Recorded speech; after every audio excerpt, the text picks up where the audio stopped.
Hi everybody, and welcome back to another episode of Erin's Tea. Today is day 9 of our 24 days of tea advent calendar, and today's tea is a white tea. It's our first white tea of the calendar, and it's called Mango Madness.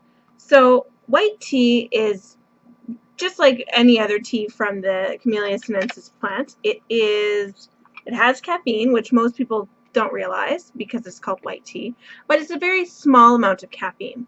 So in this tea, it has mango, tangerines, obviously the white tea. It's got pineapple. It's a whole bunch of tropical fruit.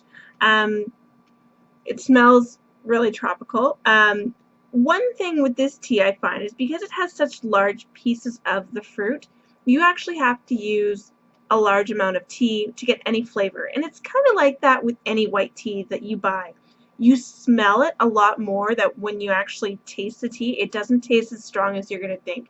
So keep in mind when you're boiling water for this tea, you're not going to want to use boiling water. Boil it and let it rest for about 2 to 3 minutes because you want your water to be about 94 degrees. So make sure you're using enough tea when you're steeping the tea, otherwise it really won't taste like anything. This one suggests 2 teaspoons, and I actually emptied my little tin here. So let's go ahead and taste it.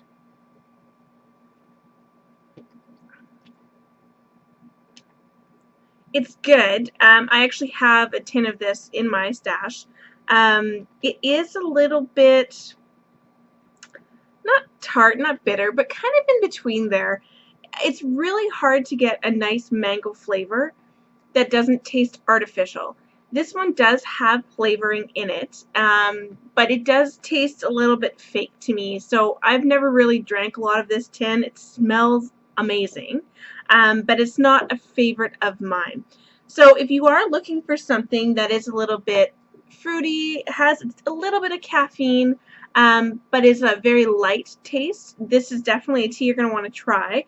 Again, a lot of these teas I'm saying would probably be better iced and in the summertime. And as we know, when you make iced tea, you use a lot more tea. So keep in mind, if there are some teas in this calendar that you're not a big fan of, you can have them again in the summertime, make them iced, mix it up a little bit, and try something different. Until tomorrow, that's tea to me.